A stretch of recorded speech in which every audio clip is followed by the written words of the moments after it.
So to get ready for the class, I've gone back over early recording, download information that I received from Melchizedek going back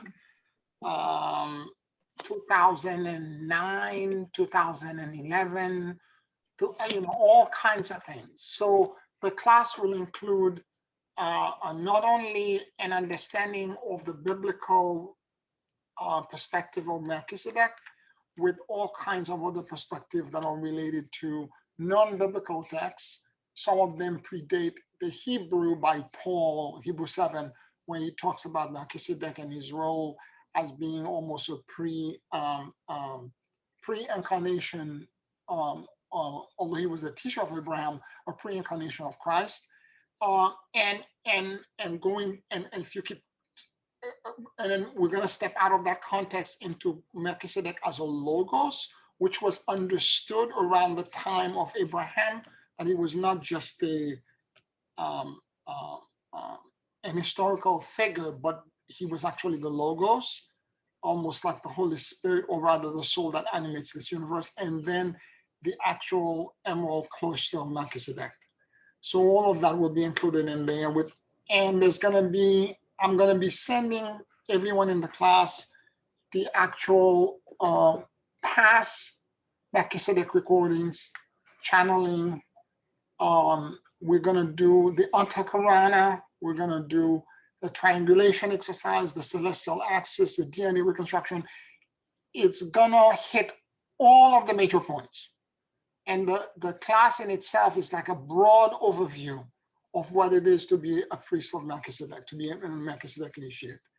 And but it's because each of these topics in themselves, that's another 12 weeks of training. Like the DNA by itself, the Antakarana by itself, and I have in the past. I've done.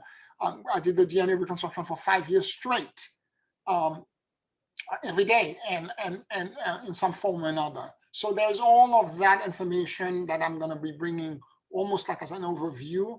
This is why there's this increased amount of reading for you to kind of like prepare before class and have a background understanding to frame the conversation, so that I don't have to go back too much to try to explain it.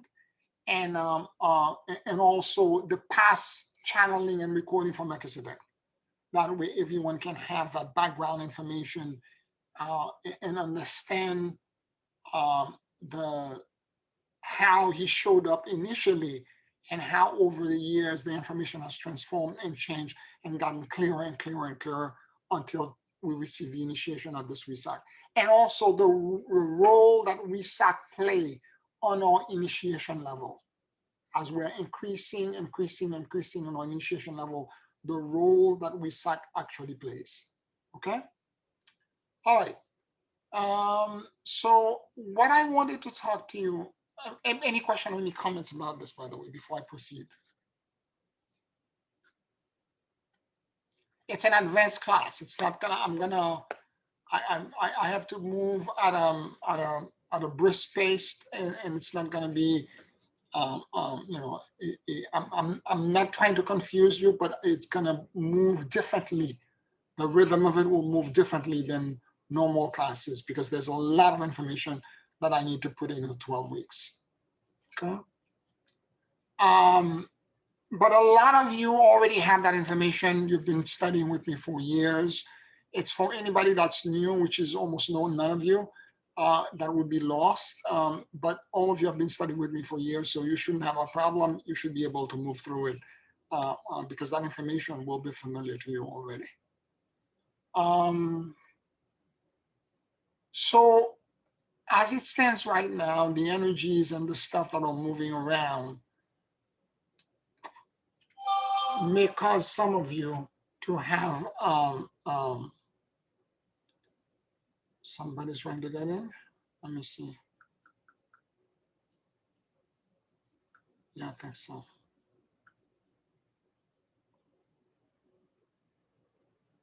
No? Okay.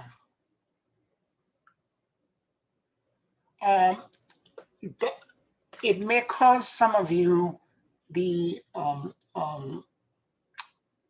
I'm noticing the light community, and I've spoken about this before, this tendency to think that there's very little to do just because you're a healer, just because you're herbalist, just because you're a dowser, a Reiki master, just because you are a quantum healer or whatever it is that you do as a modality, somehow magically, and because you talk to the ascended masters and you pray, you're going to find yourself on the other side once this transition occurs. And in the book, The Revelation of a Melchizedek Initiate, Dr. Stone talks a lot about his various initiations and what happened to him. And he has like a diary, date by date. It was 1994. So there is a lot of information in there that are not gonna fit with the time that we're in right now. So I've been reflecting a lot about what I'm reading from him and the actuality of what we're going through right now. A lot of these initiation that he took, where he did certain kind of spiritual exercise and he meditated and did that and so on and so forth, and through the process of doing the spiritual practice, he was able to increase his light body and he got initiated into a higher level. That may have been true at one time, but it's not true now. What I'm saying here is this: unless you are really owning your stuff, meaning that you're being emotionally intelligent, because there's too many triggers right now. There was one time where the world and the planet and the existing paradigm was such in a state of status quo that if you did enough of this, you would rise above a certain threshold.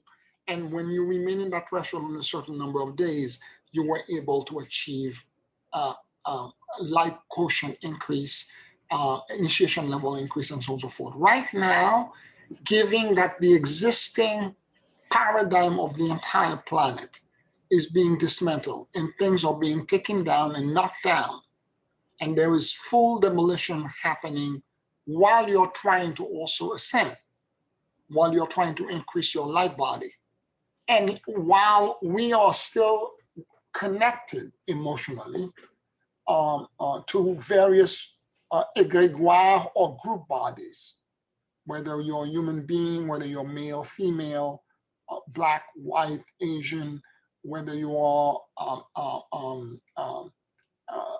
whatever group body, whatever you identify yourself with, and some of us belong to multiple of those at the same time. When the group body is being attacked or being dismantled, the belief system that holds that collective together is either being attacked or being dismantled, you're going to feel some kind of way emotionally about it. And instead of you worrying about your exercise and being at a certain threshold, a certain elevation, you above the rest of the planet, you are going to be emotionally inside a bubble that is going to be very hard to shake. And it's not just about the group body, but it's also about crisis in climate change. Look at what's happening right now with the heat vortex that's happening around the planet at this moment. Certain areas are in complete drought, or Western state, other areas around Chicago or Detroit are getting flooded.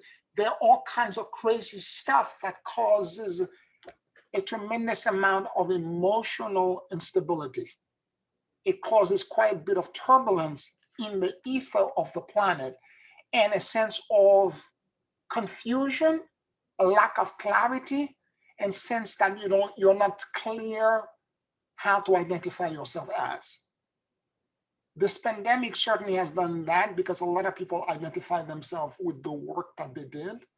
I was hanging out with Janine actually, she was in town from upstate New York, from Saratoga, and we were spending time, she was in the design field, and we went to Little Island together, around on the 14th Street and Hudson River.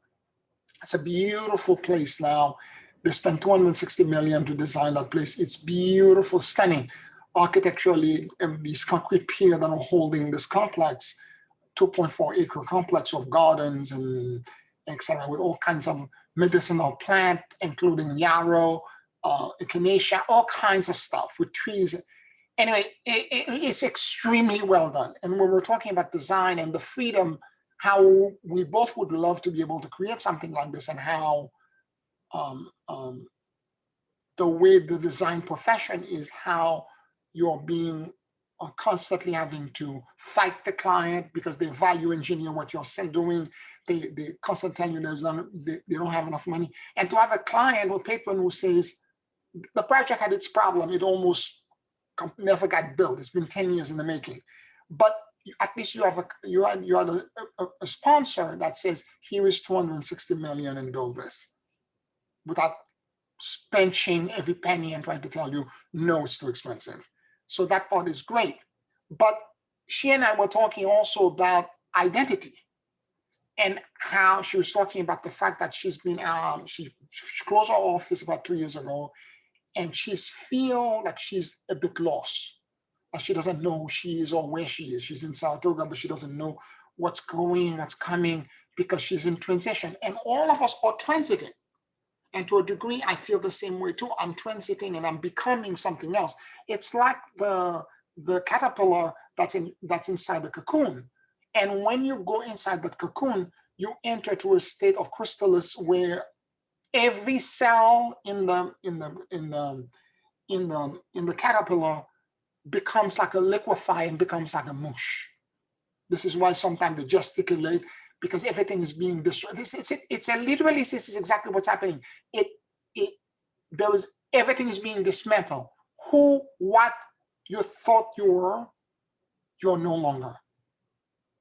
And so I'm seeing a lot of clients and people whose version of who they were, the relationship they had, because some people identify themselves with their relationship, either as a parent or mother, husband, wife, etc. Some other people identify themselves as the profession that they practice. And when those things are taken away, or having a sense of safety, if you're feeling a sense of danger all the time, all around you, how do you identify yourself? Who are you becoming? And more importantly, I remember one of the channeling, I think it was from the Galactic Region Council, they are talking about it will be like moving through quicksand. And you have to learn how to shift your center of gravity. One time you're on the left foot and the left foot seems steady, and all of a sudden it starts sinking. You have to quickly shift into the other foot. And this is a lot of what we have to do now. And again, the sense of who we are, what we are, where we're going becomes confusing. There are days where the alignment is there and it's so clear and you got it. There are other days where it's like, I don't know who I am. I don't know where I am. I'm so lost and confused. And if you're not careful, fear will invade you. And the fear is the worst enemy, okay? Whereas when Dr. Stone was doing this work, because he is saying that he had a core group that he was working with. And I think it was 4 or 5 of them that were doing this Ascension body system, where they would meditate together, and they would do this together on a weekly basis. They would meet and channel and did this, and they were all targeting to ascend by a certain time. And it actually happened, it worked. But even doing this right now, which is what we're trying to do, what I'm trying to structure kind of loosely, his was a lot more regimented with the class and what we're doing. His was really regimented. They were meeting once a week. They were doing things on a regular basis. They were doing group channeling. They were doing all kinds of things. They were meeting in the inner plane and as a way, but everything that was happening around the world was in a complete state of rest. The chaos that we're going through right now, that we're walking through right now, was not there. So it was much easier to achieve that kind of quick growth in evolution in the time that he was doing this in 1994, 93, 94. Whereas now that, fast forward 2021, we are living in a different time. everything that you think is steady, because for you to be in a state of rest and peace, which is the state of being a Melchizedek, and a state of neutrality, you have to allow your consciousness to kind of like come down and step down into a certain level. And it's very complicated to have that happen and be done when you're worried to some degree because of, let's say, weather pattern or things that are happening. You begin to realize, I have friends that, for example, that were in Arizona recently. It's still happening now because of the major drought around Sedona. My friend Linda, who's there, was asking everybody to please pray for rain, because she even had pictures of the fires that were burning that you could see over the horizon and the smoke that was coming in. And this has been lasted the past 3 years in California. Many people who had moved there are moving back or moving away because they're scared. Or for that matter, the winter polar vortex that happened in all over Texas, a state that never gets anything like this. And when you're fearing these climate catastrophic events that are looming in the horizon, or that are about to happen, flood this, a winter storm that is so severe that it shuts out all power, burns out all gas. So when all of these are happening, it is very hard for you to worry about whether you're doing the Antakarana or the Ascension meditation or you're channeling. It's very hard for you to get that kind of focus. I hope you're understanding what I'm saying. Okay? Yet, we have to move through that landscape because we don't have a choice. We sign up for this. We have to figure out a way to create a path, even though this is happening. And in spite of all of these fears, in spite of all of these events that are generated a sense of impending disaster and doom that's happening to the group body and to the collective unconscious of the planet, we still have to move through it and find a way to elevate and to rise above it. Because if as you're doing the exercise, the elevation occur, and then this fear event happen, or for that matter, coronavirus, okay? Now we have to worry about, a Delta variant plus, and that or the other. And so giving all of this, it's kind of complicated to remain for a period of 6 months where you're doing a practice without having to worry about whether you're safe or not. Or when your job is shutting down because, again, there was a pandemic or there was a disastrous natural event that occurred, like a climate change event where your work got burned down because of the fires, and you're finding yourself on unemployment. And all of these things can begin to be very stressful and cause you to worry about survival rather than you going into anchoring chakra 16 to chakra 22 in the fifth dimensional body. Okay, or for you to do the exercise to elevate your DNA and regrow your 12 strands of DNA, because you cannot find, even though you know you're supposed to do it and you may even have the time, you're so much in a bubble of trying to find safety that you don't have the willpower to be able to move into a place where you can actually do it. It's not that you don't eventually get to it, but you spend probably a couple of days, if not even a week or two, wondering about your survival and trying to find a way to survive. For people, for example, there was a rent moratorium, non-eviction moratorium that was done very recently. It's about to expire. There's a whole slew of people who are in mental, or for that matter, who were unemployed and due to coronavirus and layoff and everything else, that the government had programs to defer their mortgage payment. Now, all of that is going to end, and they have to figure out a way to refinance and repay all of that stuff. So all that stress is moving you away from, at the time that Dr. Stone was, and he moved very quickly. Every 6 months, he was taking another initiation, like body increase, and he was doing it. And the reason he moved so quickly is because there was a group doing it. There was a core group. They were all doing it together. And when more than one person are together and they're doing this together, it moves very fast, much faster than when you're trying to do it alone. This is why I keep recommending all the time. You have to at least have one ascension body that you work with that will hold you accountable, and you will hold them accountable. Where you have goals that are set up with to-do lists that are measurable and saying, we should do this X, Y, Z time. Did you do it today? Blah, blah, blah. You hold each other accountable.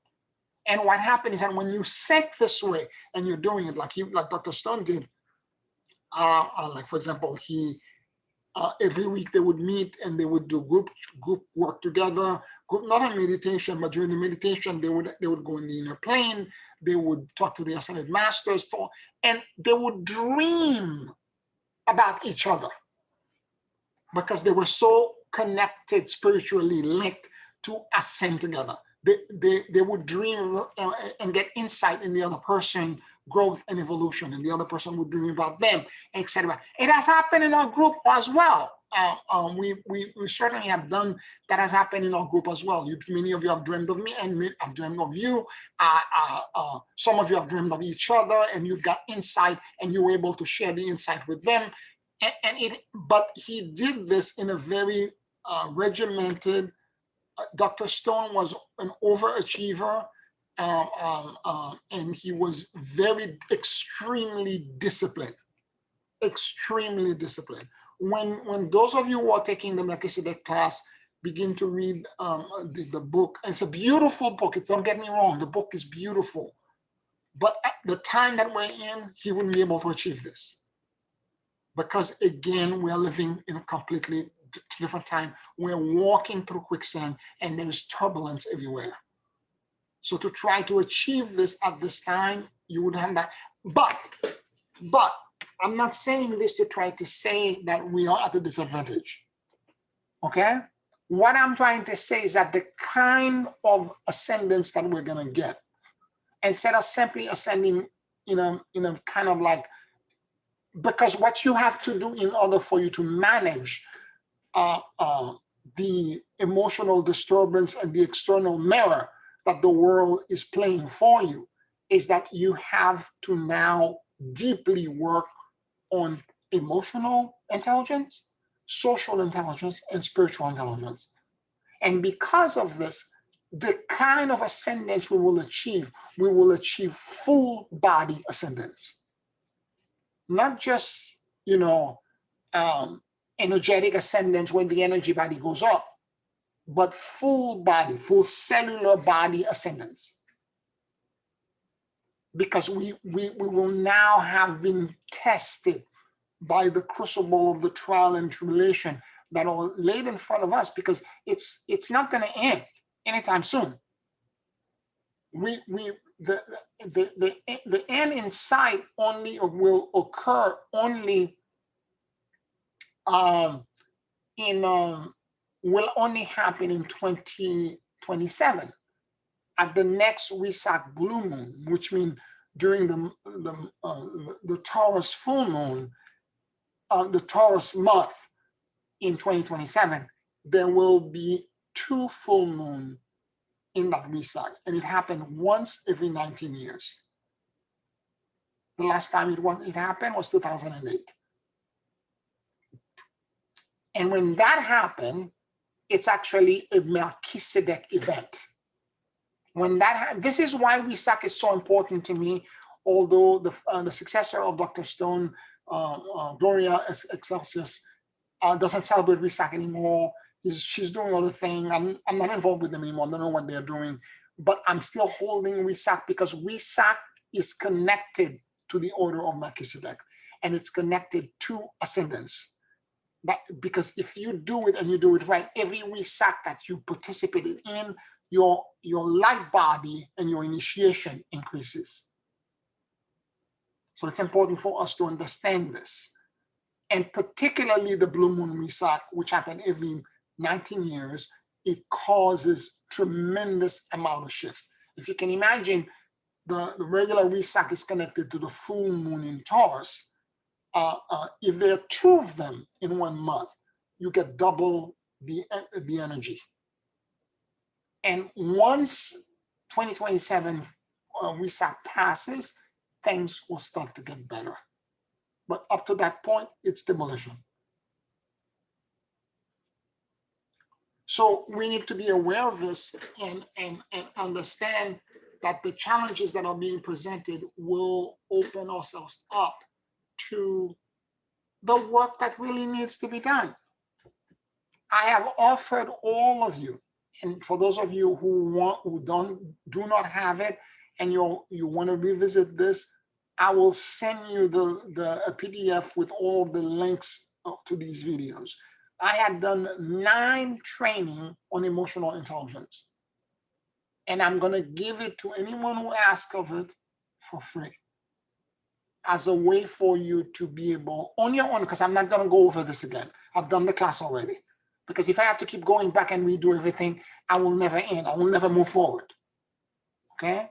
But I have the recording. And what I have noticed, and I've said this in some of my other trainings, is that when I give this recordings, it's 9 separate units recording that you're supposed to listen to. And there are videos that you watch and you have to respond to them. And it's a complete training. It's the actual training that I did live that I recorded, the links to which I'm giving. And the thing that I've noticed is that there's a class on fear. I think it's either the 3rd class or the 4th class. Once people watch this class, they don't move forward anymore because they can't deal with negative emotions. And if you cannot deal with negative emotion, I don't know how you're going to deal with what's happening in the world right now, because it's everywhere. And I'm not talking about people dying of pandemic. I'm talking about mass shooting. I'm talking about catastrophic disasters, all kinds of crazy stuff. Emotional intelligence is the management of emotions. It's learning how to, not to deny it, because there's no such thing as a good or bad emotion. There's just a feeling. So if you're feeling fear, I'm feeling fear.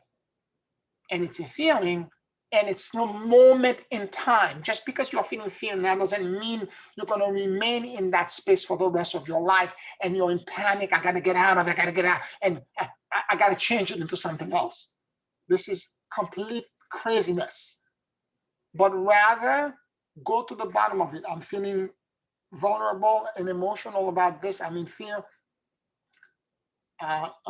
Where is this fear coming from me or from the outside? Because a lot of the time, the fear is being triggered by outside or group body event. It has nothing to do with you, or rather very little to do with you. There's a part that still belongs to you, but it has very little to do with you. So if you can separate yourself, how much of this is mine, how much is coming from the outside? And if you can identify, okay, I'm only maybe 20%, maybe 10% is mine, and the rest is from the outside. Therefore, don't take the burden and the responsibility to hold all of that on your for the rest of the planet. If it doesn't belong to me, I don't want it. And now let me focus on my part. How much of this is mine? If it's 10%, where is the weakness in my spiritual psychology that has caused me to believe that this, that, or the other is correct? In other words, whatever I'm seeing in the outside that's triggering the fear, it somehow exists in me. It's some sort of atrophied, morphed version. It exists in me. It's a mirror. The outside is a mirror. And we have these very blatant and vivid mirrors right now because we have to ascend in full body. When the galactic equator crossing happened and we have to shift and go into parallel reality, it's not just energy, or energy is not going to go. We got to go full body. So these events are being created to cause major emotional impact on us, to as a gift and opportunity for us to work on our emotional intelligence so that we can create a peace that's not only on a mental or spiritual level, but a peace that precipitates into the cellular structure, where we can elevate the whole full body when we ascend.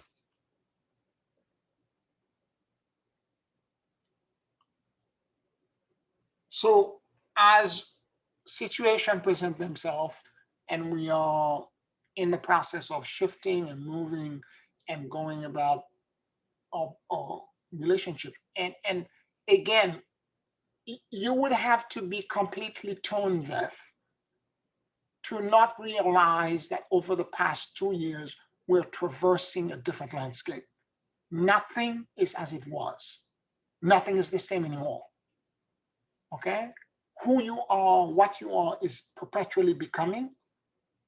And it is as it should be, because if you're trying to merge with God and become one with the divine, you too have to perpetually be unfolding and becoming. And thus, but it is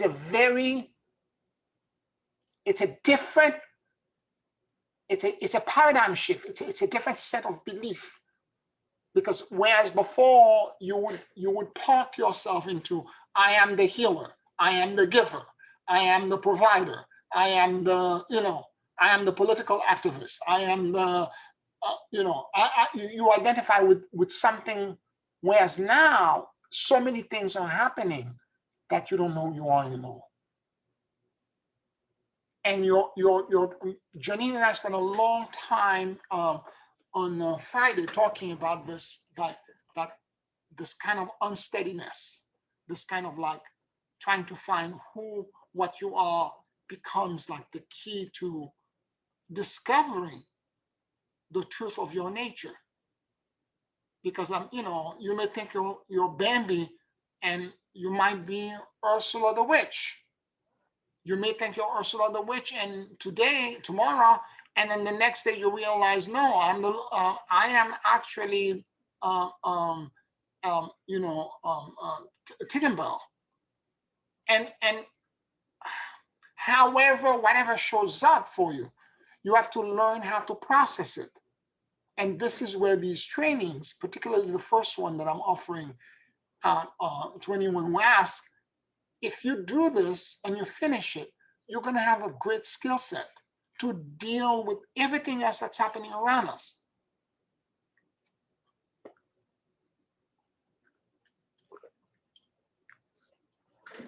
Because if you're not dealing with it, I know so many light workers that are out there that are not doing this work. Okay? And there is some profound and deep, and there are people that I love very deeply. I adore them, and they are very high-powered in terms of their psychic and spiritual abilities and so on and so forth. But I cannot tell them anything, because a lot of them are told over many, many years to do this work, and they're not doing it. Because when they go into the so-called negative or fear emotions, they don't want to go into that space, because they perceive themselves as being only light. They don't want to believe that they can have darkness in them. They don't want to believe that there's a mirror or part of them that is capable of doing anything that might have been, even if you're not doing it now, but in the past that you don't remember, that may have been malevolent. I remember doing a healing for a client, a series of healing. There were past life regressions. There were healing that led into past life regression, rather. And we did a series of healing. She was very sick. And I remember she saying to me, it was maybe out of the fourth healing, because she kept on seeing more and more past lives in which she and her family were together, and there was so much darkness and so many catastrophic changes, almost like entire planet or species that were dying. She saw a lot of things that made her feel very uncomfortable. And then I remember she got up, we were talking, because after the healing, there's a debriefing where we talk about the perceptions and the breakthroughs and the insights and all that. And on the way out, she turned around, she says, I don't know how to process this. She says, because for the longest time, and she was in her mid-60s, she said, for as long as I can remember, I've always identified myself as being of light. Now I'm seeing all of these things and I don't know how to process this. She never returned. I can tell you that. Although the offer, she was not even paying me.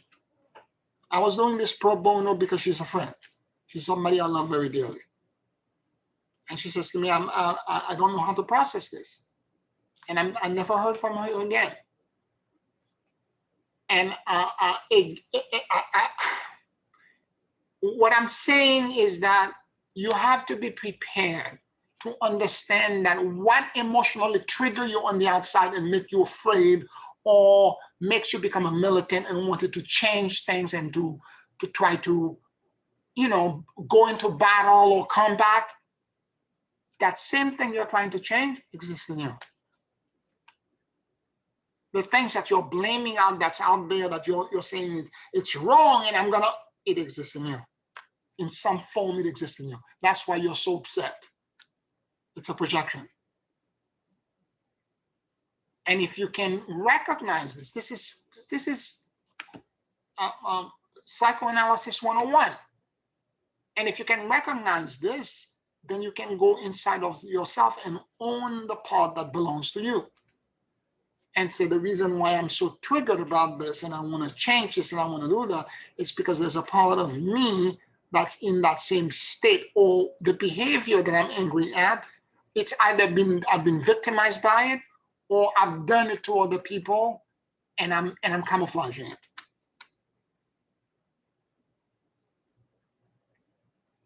And therefore it's a PTSD trigger for me, and I'm performing. I'm performing externally when I should really go. It's my opportunity when I catch myself. We're all going to perform. That's the part, that's the humble part that I want to bring to your attention. No matter how much you're meditating and as I said, the work that Dr. Stone is doing now, was doing then, cannot be achieved right now. Because the more that you're emotionally feeling in a certain state, the more, and you can catch yourself, that's when you have the opportunity to go within and say, okay, I need to work on this on myself because that thing exists in me. Questions, comments?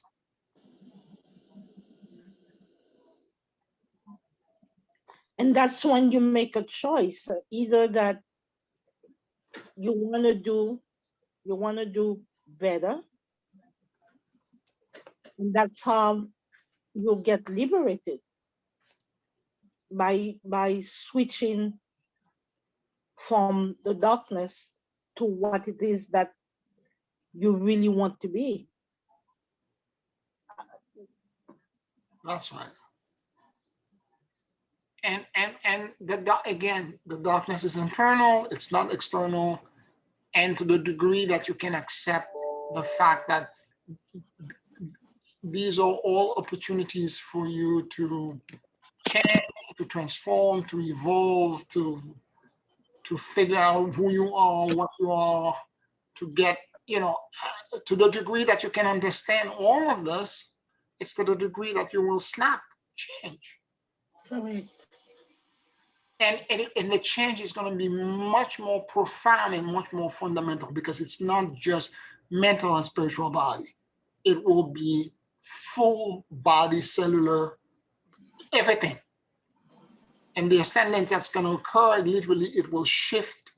We're going to go together, group body, into a different world, full body, not just energy, full body into when the divergence occurs.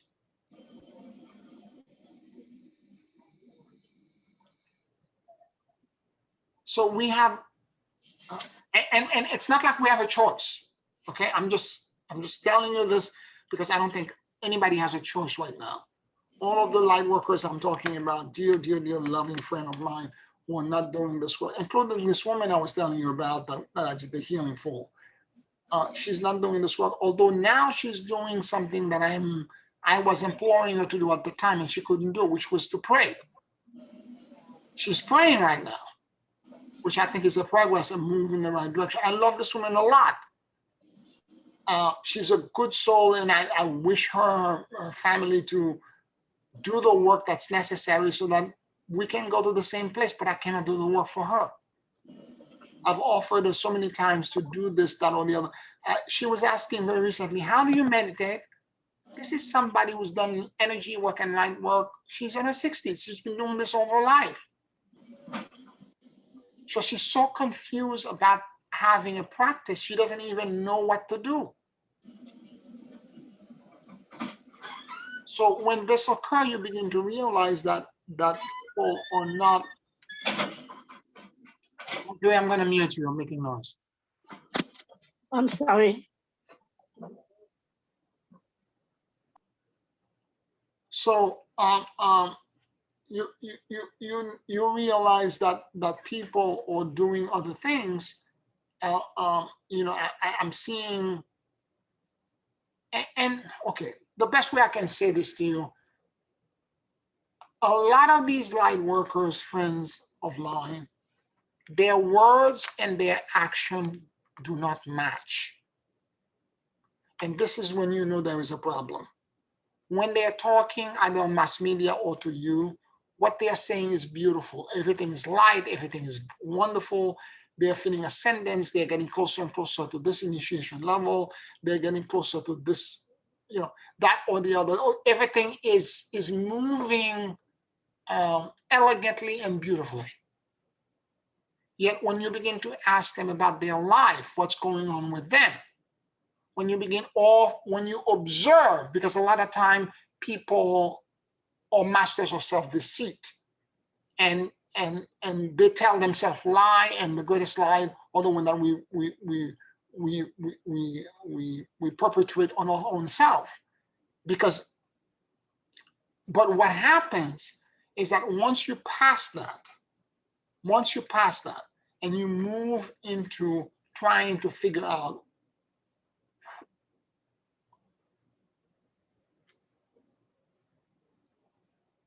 instead of you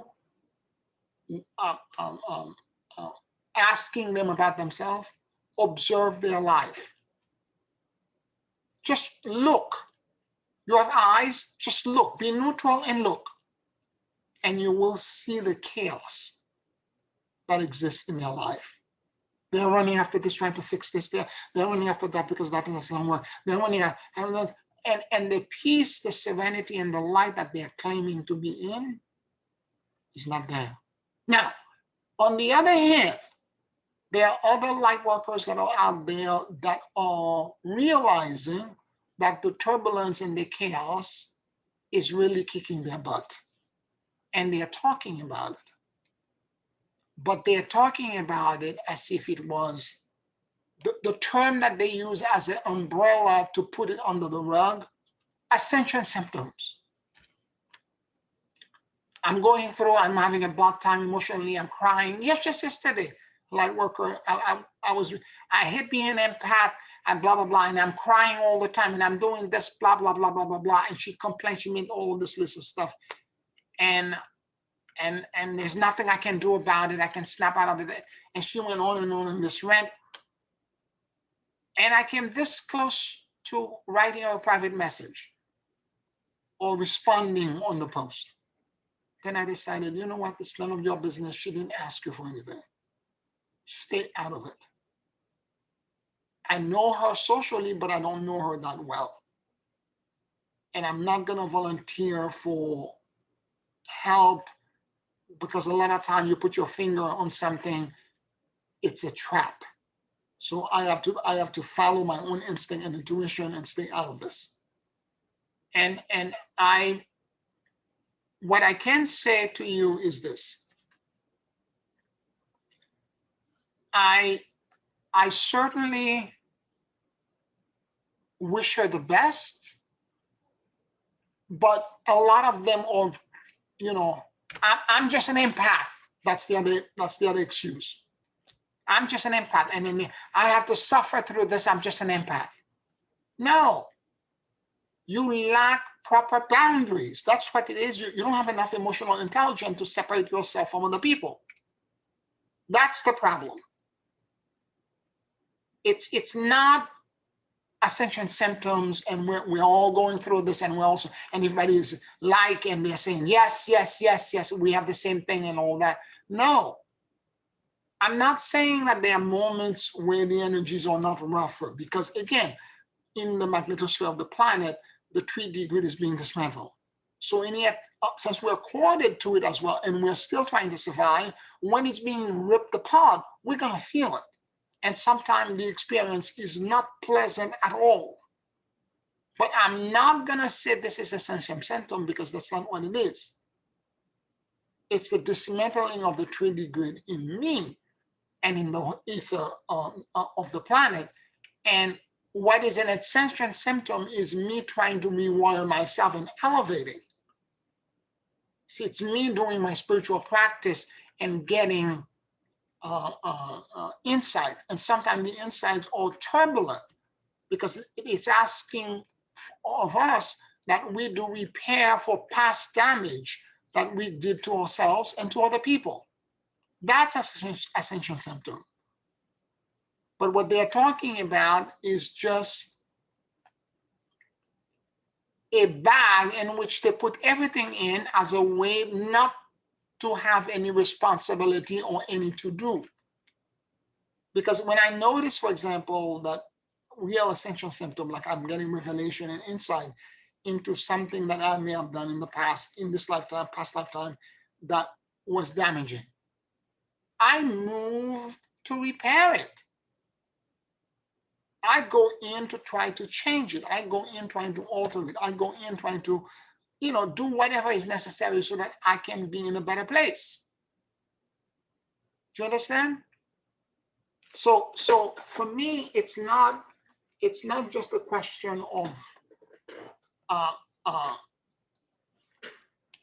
what is it that I did or did not do. I mean, I take full responsibility. I'm not going to be, your ascension is you. There has to be an ego death. And that ego death requires that you look at yourself critically and that you begin to see in you the reflection of what the outside is projecting, because the things that are emotionally deeply triggering you are in you. And to the degree that you're deeply and profoundly affected, it exists in you. Whether it's this lifetime or past lifetime, it's in you. It's somewhere in you. And whatever the information is, the moment you get it and you process it, you never have to deal with it again. This is where emotional intelligence, social intelligence, spiritual intelligence, management of feelings and emotion, management of insights. It's a question of like taking accountability and saying, this is mine, that's not mine, and what is mine, I'm going to change. Because I want to move into a different state of awareness and being. And as that happens and you begin to evolve, you become something else. You grow, you expand, you become, you enter into a different realm where these disturbance and these events that are happening around us, it begins to create, and you don't look at them as darkness, as fear, but you begin to see them again as opportunities for you to change and shift. Tibetan Book of the Dead, right? That book talks about, the first part is about the Bordeaux or the bardo is a word that means gap or transition between states. So the bardo, the first bardo is the bardo of dying. You go from life to death, and the book describes the various stages, etc. And then you experience a luminosity. Everyone does, a great luminosity. And that luminosity is often missed because most people interpret it as being God, being love, being Jesus, the ascended masters, whatever it is that they interpret it. And nobody understands that the light that they originally see in that space is actually them. So then follows 7 days where what they call the benevolent deities shows up. Every day is a different color light, blue, yellow, red, different colors shows up until a rainbow color shows up at the very end. And they all show up trying to invite you into their fold. But the light in all of these experiences was so blinding that often people fail or become afraid of it because we are still 3D attached as soul. Even if you have died already and you're still transitioning to the bardo period between life and rebirth, we're still attached to the physical body. And we cannot recognize that these incredible light and expanses is actually us. And the book keeps talking about recognition and liberation is instantaneous. And the reason I'm bringing this up is the next stage after the first 7 days, the next stage of the bardo is called the wrathful deities.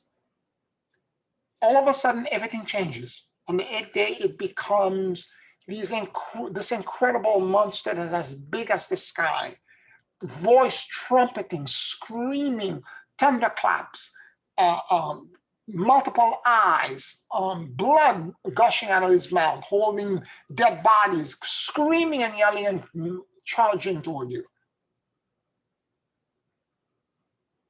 And they keep saying in the book all the time, what you are at that moment is a mental body of unconscious tendencies.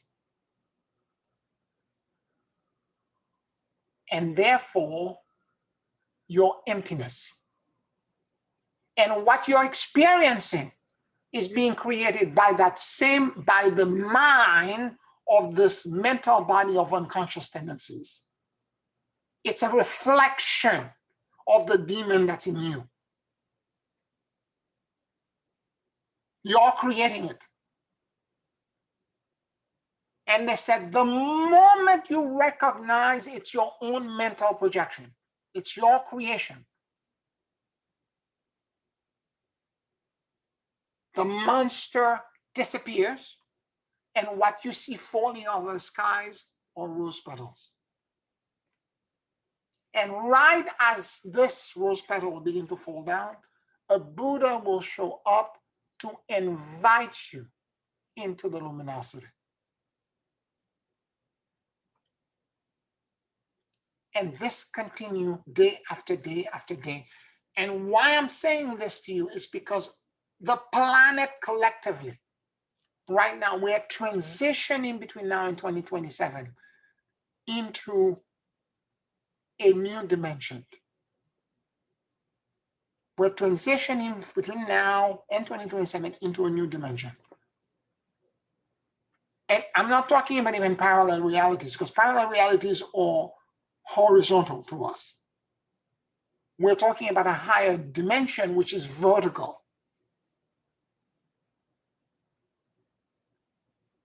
And because we're trying to go vertical, not parallel, we have to awake to the fact that whatever emotionally in the world between now and 2027 that will trigger us, next 6 years that'll trigger us, exist in us. We are projecting it. It's an opportunity to overcome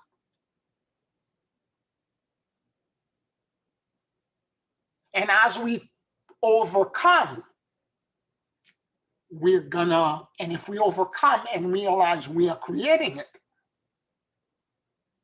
In other words, what I'm trying to say to you, it's not just, let's flip this whole script in its head. Instead of just saying the outside exists in some minute way in me, the Tibetan Book of the Dead is saying something much more profound.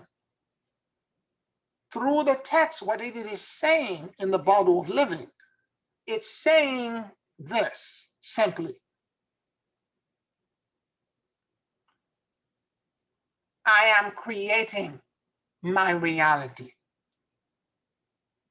My experience, it's like a movie where I am the writer, the director, the actor, the performer, and I am doing all of it to try to teach me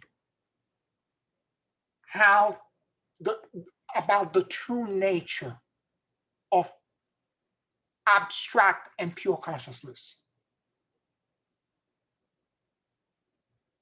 Because the moment you step out and you begin to awaken and you begin to realize, my God, no, I need to completely change. I need to shift this and do that or the other. The moment you awaken to that fact and you realize it's my movie. So the way I approach things right now, when things are happening to me, they're not happening to me, they're happening for me. So when a situation presents itself and there's some kind of chaos, what is this trying to teach me? What, or better yet, what am I trying to teach myself?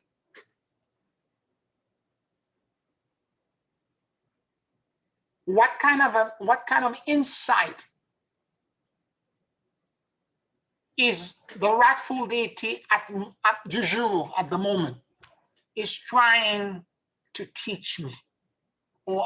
Or reverse, what am I trying to teach myself?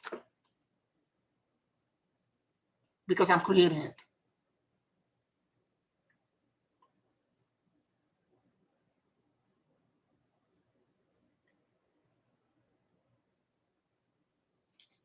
Any questions, any comments?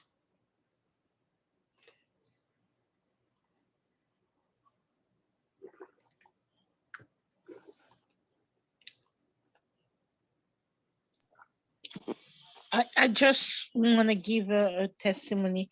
I've already applied this dynamic from the Book of the Dead into my life right now. And it is really a beautiful thing, because we never realize that how your brain and your fear of the unknown can create so many scenarios, so many things in your mind, the fear of the uncertainty. And once I realized what was happening and I put myself into another state of mind, it was a different ballgame, because I didn't have any peace. I couldn't sleep. I keep on wondering what's going to happen, what's going to do this, what's going to do that. I mean, all these questions. And I remember the reading in the Book of the Dead. And I said, no, it's my imagination going. I cannot let that happen to me. I cannot let it happen, because I have to be in my alignment and my antakarana, and I have to be with Lord Melchizedek, and so on and so forth. And I have to say, the moment I realized that, and I did my morphogenic listening, my torsion field, and at night I was listening to the initiation of Lord Melchizedek, automatically I close my eyes and I'm listening to it. And there was this dust of gold that was falling all over me. And then this moment of, oh, like a, you know, and I know that everything was going to be okay. I just wanted to share that. I'm sorry, guys. It takes so long, but that's my experience with what Pierre is talking about. Okay, thank you.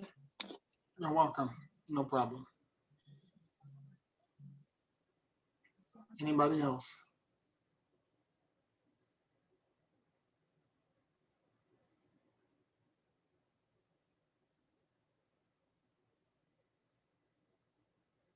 So the challenge is always for you to accept responsibility. I had this interaction. This is in the early part of the pandemic. This is one of Dr. Stone's students who resides in Germany. I met him actually in a WISAC in 2008. And he's been over the past, since 2008, with friend on Facebook. I have never posted anything on his comments or wall, but he's always interjecting himself on my Facebook because we're friends, making comments, some of which I agreed or disagreed with to a degree or not, and I'm left it at that. I've left Dr. Stone, well, not Dr. Stone teaching. Dr. Stone teaching I love, but it's Dr. Stone passed away in 2005. I left it, the successor. He's still involved with them, deeply involved. And so around that time, it was probably June of 2000, I started talking about, because we were still, I don't think the full lockdown had lifted yet. There were lots of things that were shut down, and I'm talking about grief, people that lost jobs, etc. And I'm looking at how many places around the planet, England, there are several places around the world where things were shut down. So I started talking about grief and the various stages of grief in the comments I made, and I was like, people are experiencing grief, blah, blah, blah, and so forth. And then out of nowhere, he must have seen my post and got very excited and whatever. Grief? What grief? I'm not feeling any grief. There's no reason for you to grieve. You're an ascended master. That shouldn't. And he went off on me. I didn't respond immediately. Two other people that are studying with me responded. And then I finally responded to him. I just simply said, one couple of sentences. If you cannot feel the grief of your community, how can you help him? Where is your compassion? Where is your mercy? He went off. He went completely off. And then Dr. Stone teaching tells you this, that, or the other. You're supposed to, it's your mind that creates everything. You change your mind and there is no grief. It doesn't exist, blah, blah, blah. He went off. I said, okay, at the time, it was almost 3 billion people were in lockdown around the planet. China was in lockdown. We were in lockdown. Literally 3 billion people. No income, no nothing. People are locked in the apartment. And I said, okay, so I simply responded by saying, the reason why I'm not studying with Dr. Stone anymore was because of this lack of heart and compassion from the current teachers. And I said, moreover, you don't have to worry about my community. And he made a comment about, what about your people in your community? You're not helping them. You're not being a leader. I said, you don't have to worry about my community. They're ascending. I said, but what I've noticed, however, is that You, on the other hand, because he went there with me, I said, you, on the other hand, lack or bypass you're not, by that comment, you've bypassed your emotion. That's called an emotional bypass. And I said to him, finally, since 2008, not once have I ever made a comment on any of your social media, either for or against you. Why are you making comment on my wall, on my Facebook, trying to tell me what I'm doing wrong? Give me the same respect that I'm giving you. Because what you're doing, because I'm exciting you, that's a lack of emotional intelligence.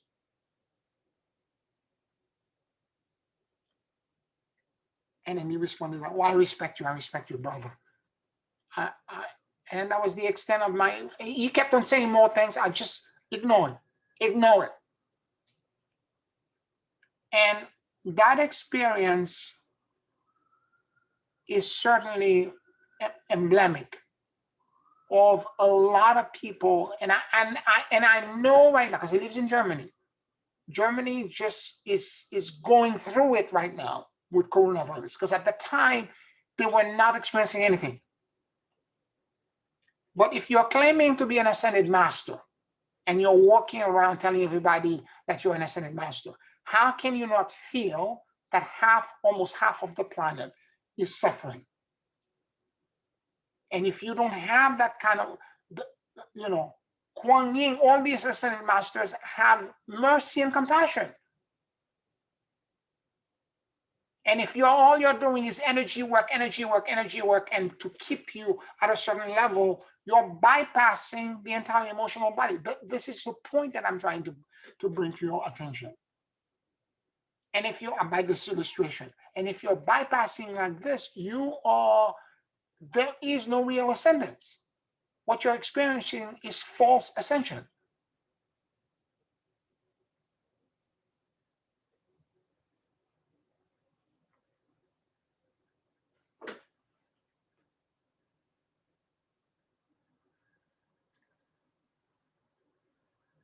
So I'm not judging the light community, because some people are doing it right. I see a lot of other healers who are doing emotional intelligence work that are holding themselves accountable and holding their clients and their students accountable. They are doing all the right thing. Okay, I'm not saying I'm the only one that's doing it, but a large majority of them are not doing it. It's either under the umbrella of Ascension symptom, or I'm just an empath. And if I'm an empath, there's nothing you can do about it. You cannot master being an empath. You can never, this is a cross you have to bear for the rest of your life. All of that is untrue. So it's to get yourself to a point of realizing what you're responsible for, and to do what needs to be done for you to elevate. And look, if everything you've done so far has not worked, don't you think it's time to do something different? And we don't have a choice. That's the point. Even with this guy, my interaction with him, he doesn't have a choice. And I know for a fact, giving everything else, because I have friends in Germany, that for all the lockdown and everything else that's happening, all the protests, because half of Germany doesn't want to take vaccine, there's all kind of chaos that's happening. So giving all of this, everything that I said at the time that he couldn't connect with, I know to a degree or another he's experiencing right now.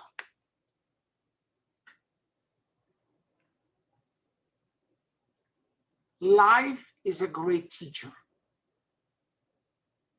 And before you say things and you begin to declare them like you are God, you need to listen to the simplest and the most insignificant, because in his mind, I'm not ascended, I'm a simple moron and idiot that was studying with Dr. Stone, and he's going to step in and swoop in and try to tell me what I'm doing wrong. This is completely his ego. You don't know who I am. You don't know where I've been. You don't know what collective I belong to. You don't know what my ascendance level is.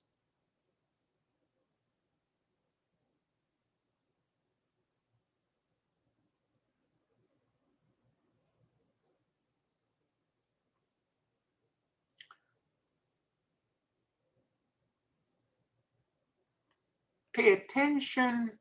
And again, if something is triggering you to the point like him, he went off on me. I mean, off.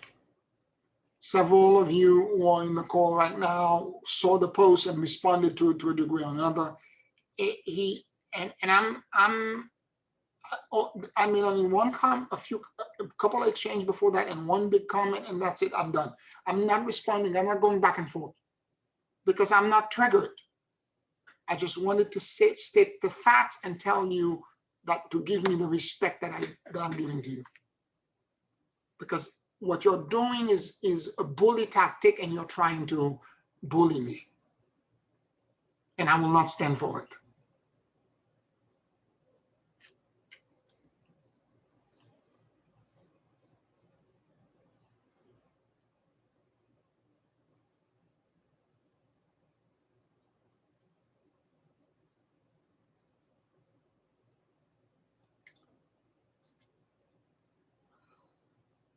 Any other questions or comments?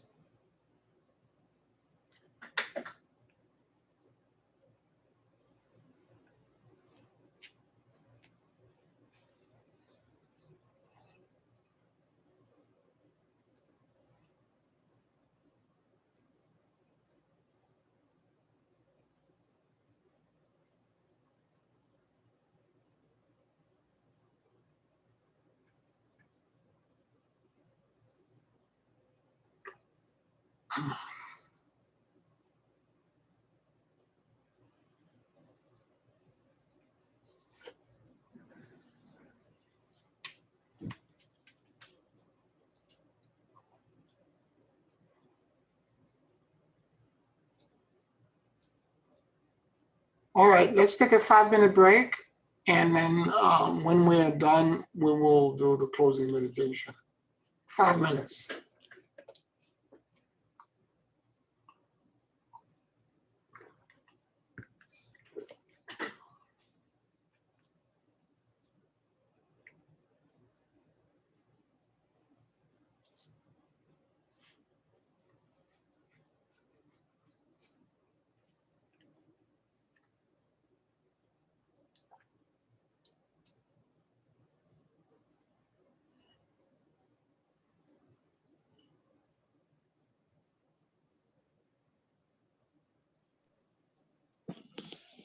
The first assignment book that we're supposed to read on just arrived.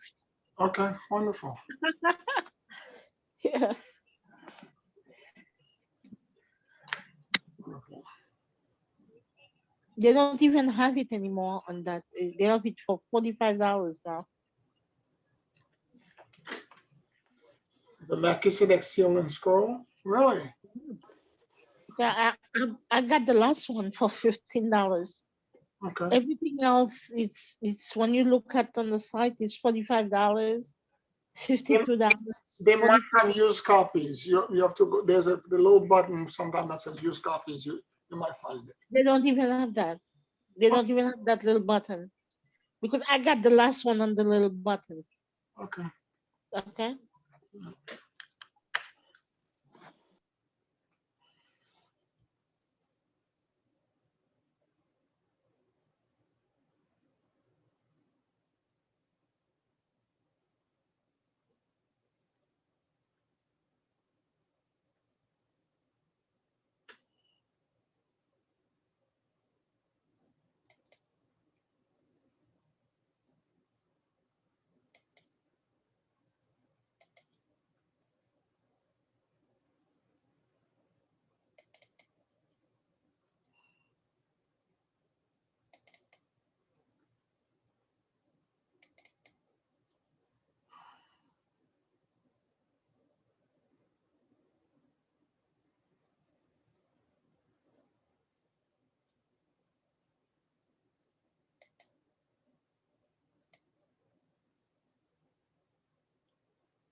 Take a very deep and slow breath.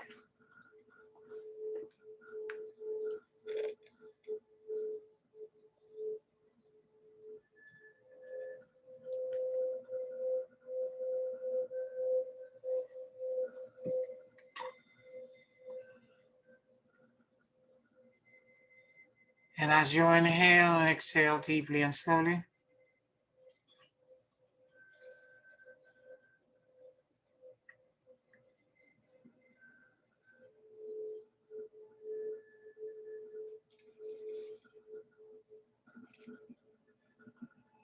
allow the universal life force that permeates everything to enter into your lungs.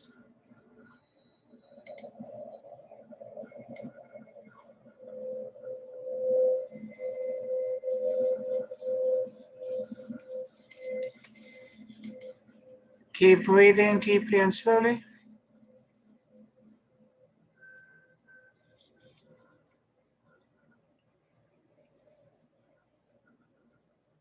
And let your soul and your awareness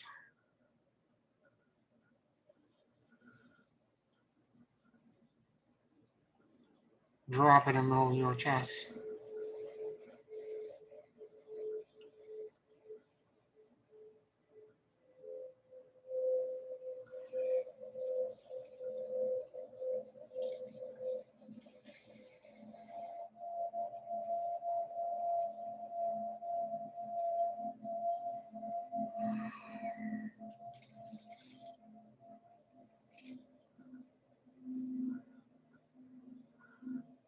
Please forgive me. I love you. And I let go.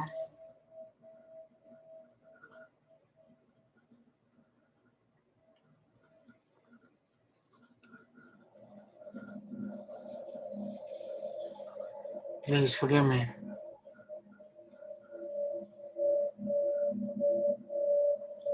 I love you. And I let go.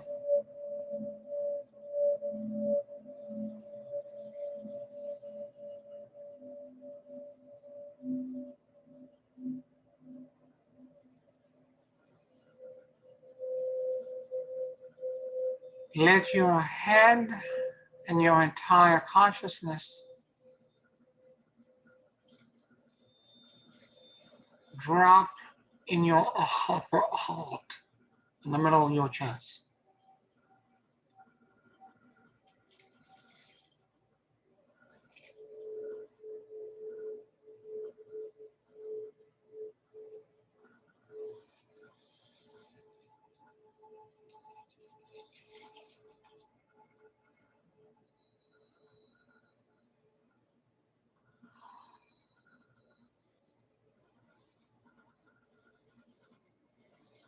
Please forgive me. I love you. And I let go.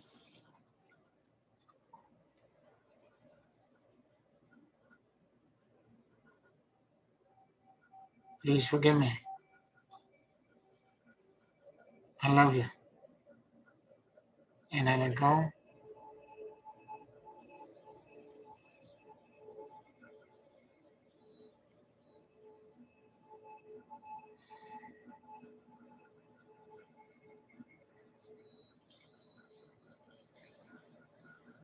Please forgive me. I love you. And I let go.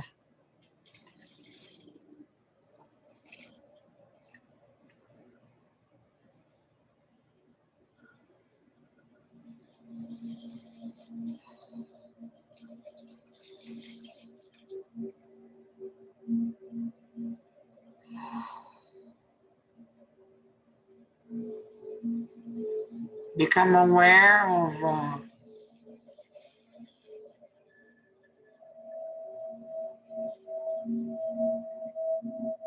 that you can perceive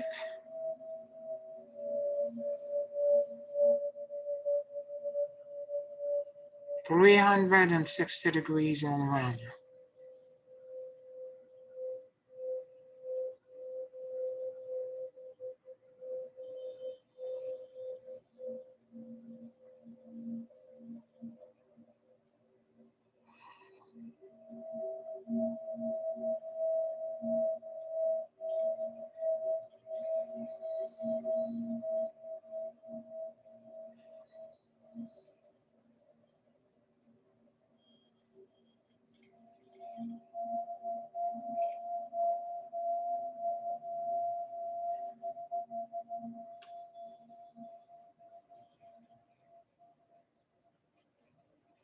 Notice what you noticed.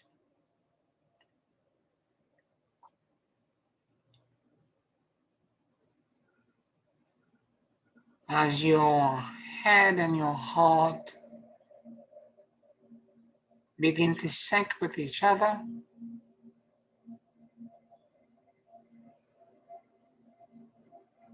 allowing you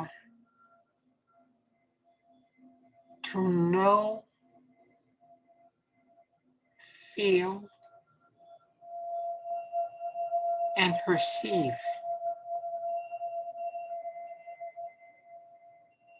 in a completely different way. This state of being, which is coherence,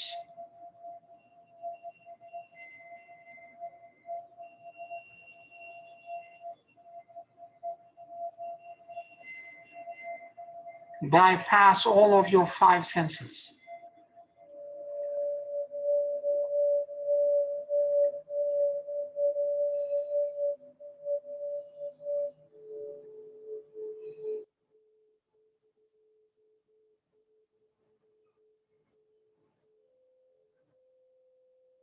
And let you now be focused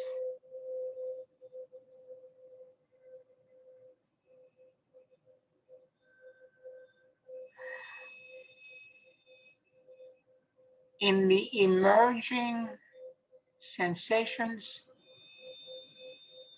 feelings,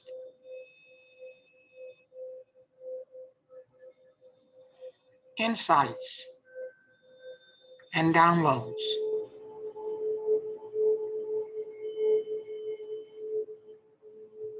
that exist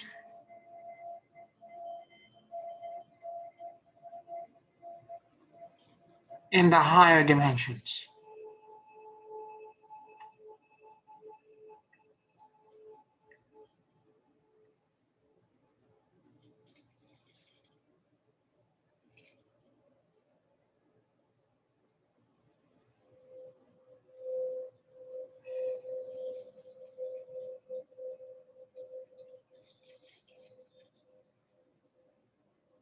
Become aware of the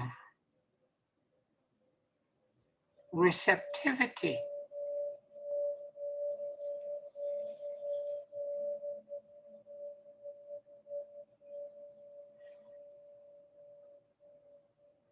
that all the 50 trillion cells in your body are tuned into.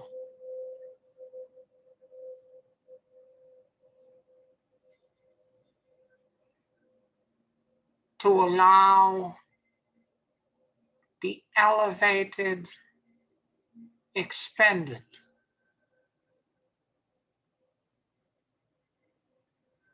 and trans-dimensional awareness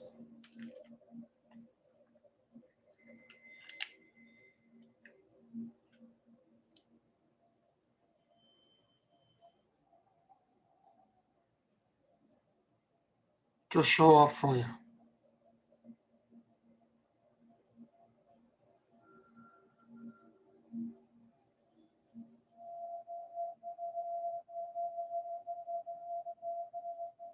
What am I blinded to?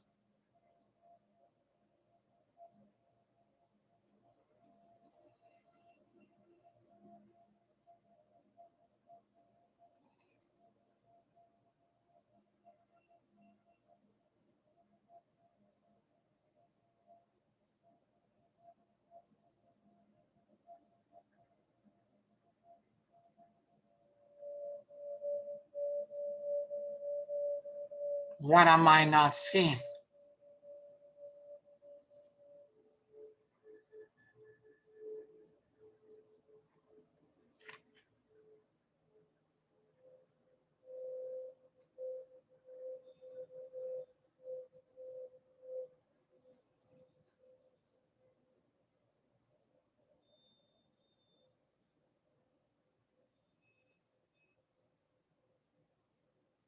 Give me the insights and the foresights to allow the emergence and the revelations to organically show up for me.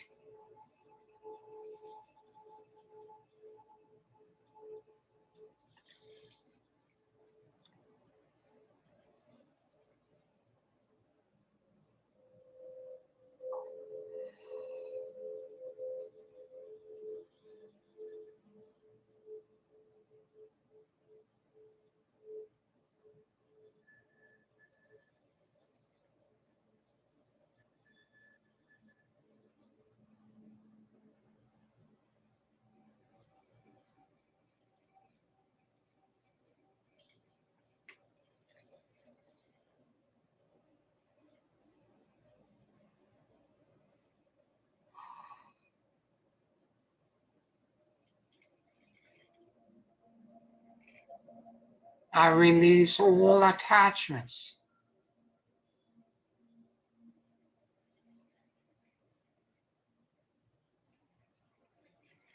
fears, and control.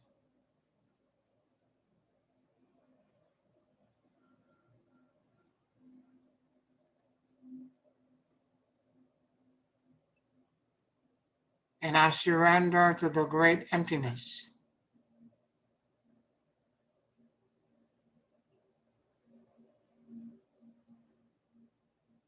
and endless luminosity.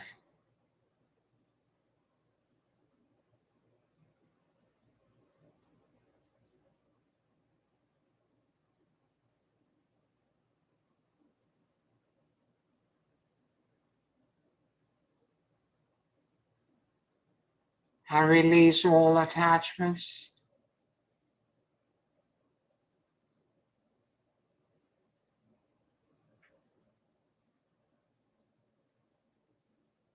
fears, and control.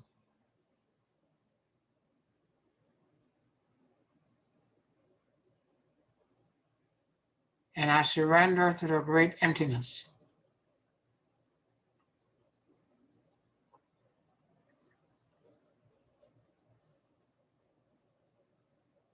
and endless luminosity.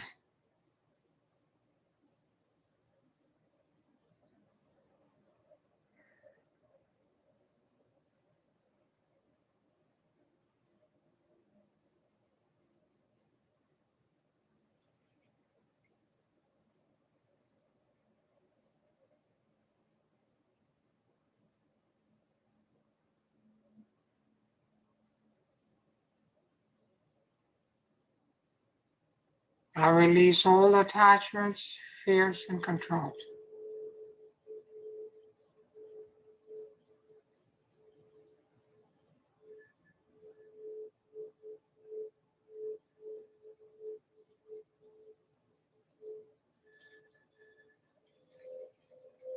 And I surrender to the great emptiness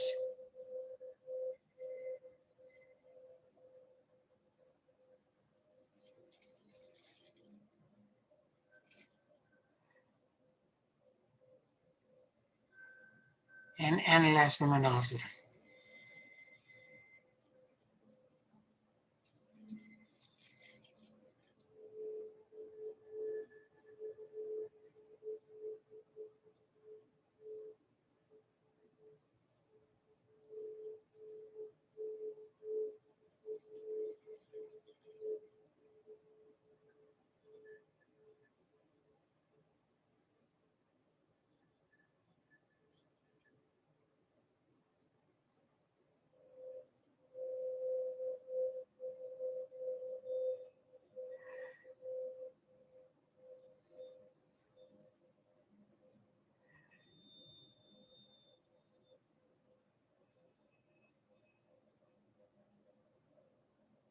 I stand now in spiritual rectitude and verticality.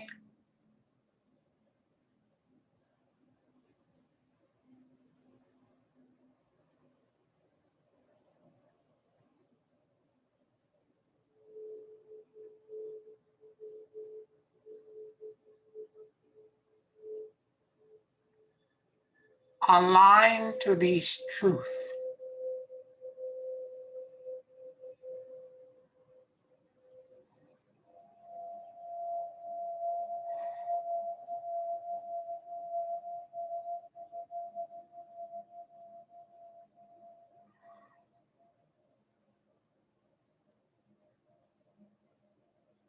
I am the monad.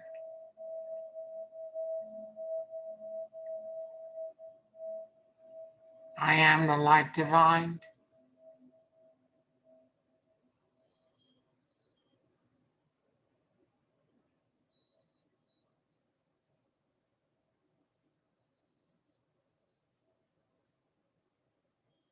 I am love.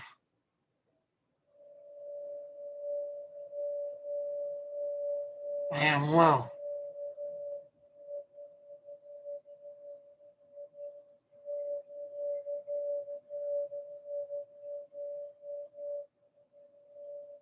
I am fixed design.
In the stillness,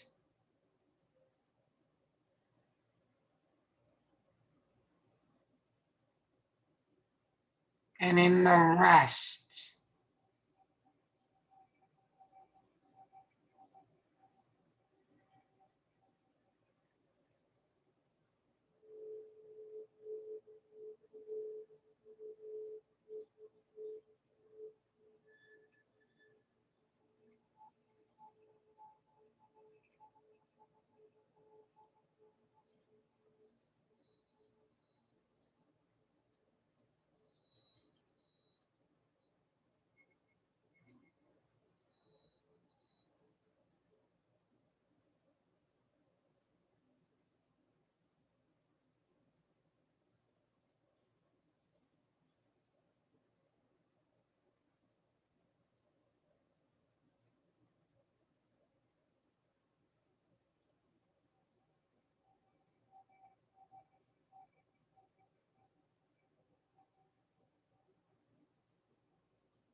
let the stillness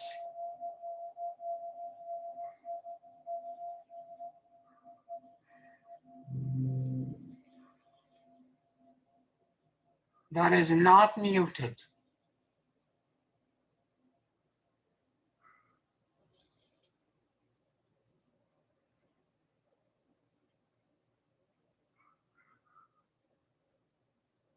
Repair,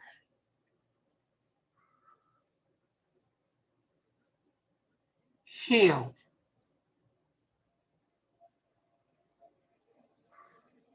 regenerate,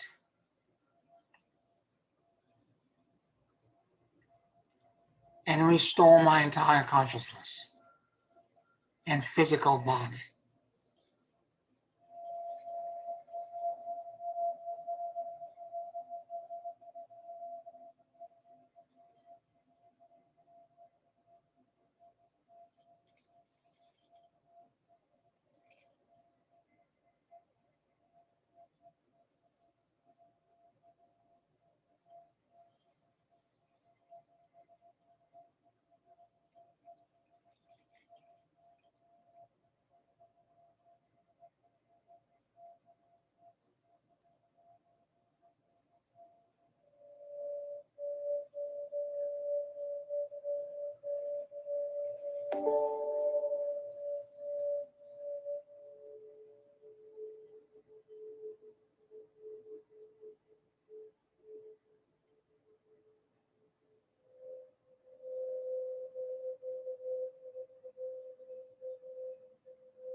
Quench my thirst.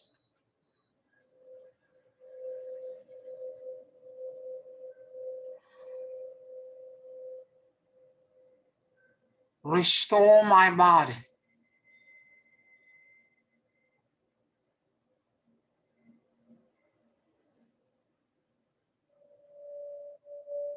Heal my soul.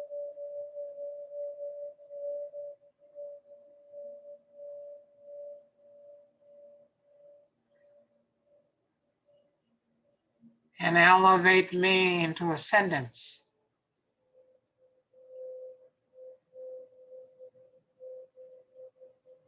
With all of my body systems.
Thank you for the blessings.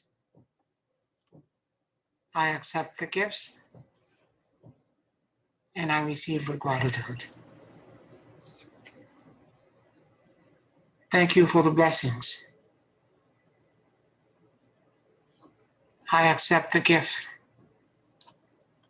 and I receive with gratitude. Thank you for the blessings. I accept the gifts and I receive with gratitude.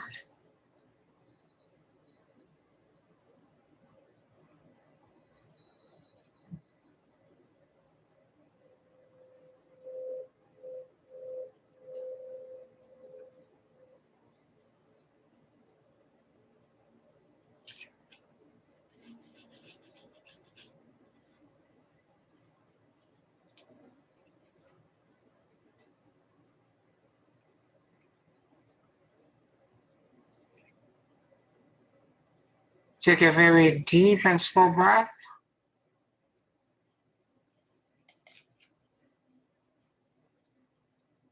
And whenever you feel ready,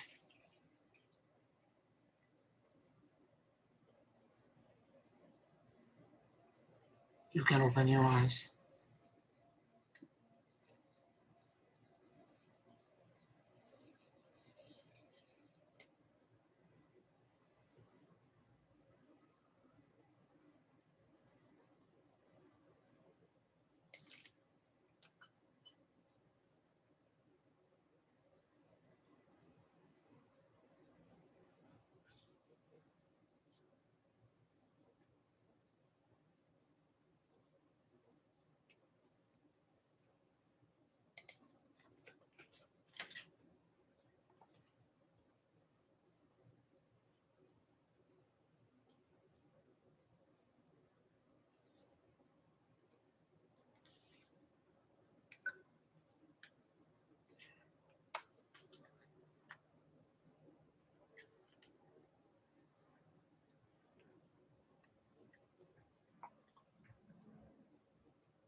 How are you all feeling?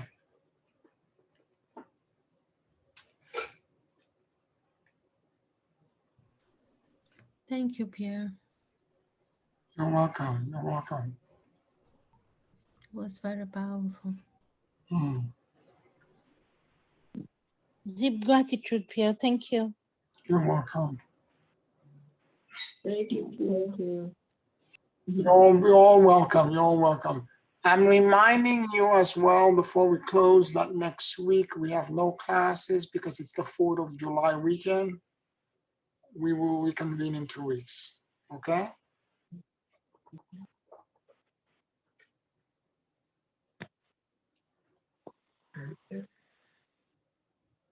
Well, thank you all for being on the call and participating with us tonight. Sending you deep love, blessings, and protection to all of you. And I'll talk to you in 2 weeks. Thank you. Good night, everyone. Happy 4th. Bye, all. Bye-bye.